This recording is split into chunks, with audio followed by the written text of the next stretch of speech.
नमस्कार। आज हम सभी एक पॉइंट पर पढ़ेंगे जिसका नाम है जल चक्र।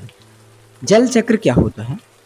जल चक्र वास्तव में हमारे जीवन में एक महत्वपूर्ण प्रक्रिया चलती रहती है जो हमें दिखाई नहीं देती है, लेकिन ये प्रकृति के अनुसार चलती रहती है। इसी के बारे में आज हम पढ़ेंगे कि यह प्रक्रिया लगातार कैसे चलती रहती है और हमें यह पता नहीं चल पाता है।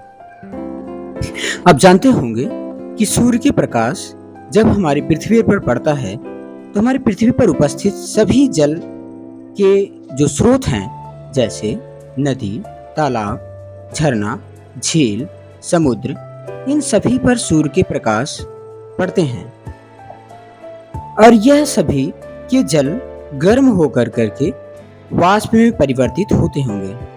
जैसे आप जानते होंगे जब जल गर्म होता है तो वाष्प बन जाता है। वाष्प बन करके यह वायुमंडल में चला जाता है। वायुमंडल में जाकर करके फिर ये बादल बन जाते हैं। बादल बनने के बाद वहां पर ऊपर में संघनित हो जाते हैं। संघनित होकर कर करके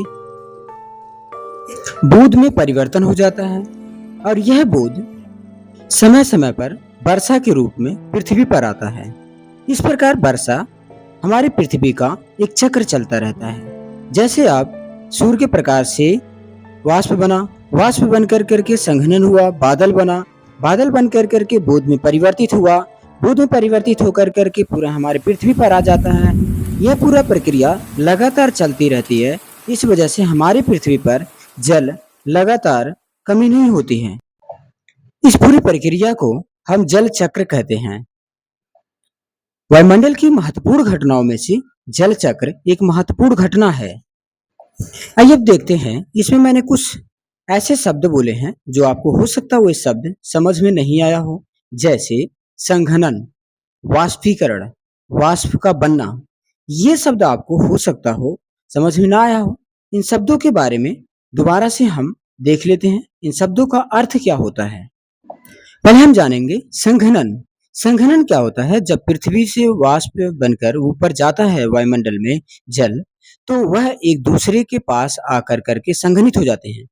आप ये जानते होंगे जब पानी गर्म होता है तो गर्म होकर करके ऊपर जाता है।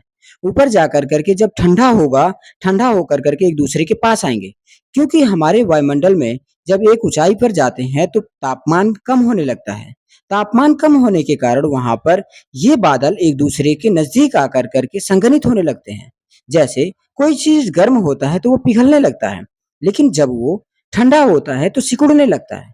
इसी प्रकार जब वायुमंडल के एक ऊंचाई पर जाते हैं तो वह एक दूसरे के पास आने लगते हैं। इस प्रक्रिया को संघनन कहा जाता है। दूसरा बिंदु था वाष्पीकरण। वाष्पीकरण का मतलब होता है जब जल गर्म होता है तो वाष्प बनने की प्रक्रिया को ही वाष्पीकरण कहा जाता है। जैसे जब पृथ्वी के पर सूर्य का प्रकाश पड़ता है तो जल को गर्म कर देता है। गर्म होने के बाद वह धीरे धीरे कर करके वाष्प में परिवर्तित होना ही वाष्पीकरण कहलाता है।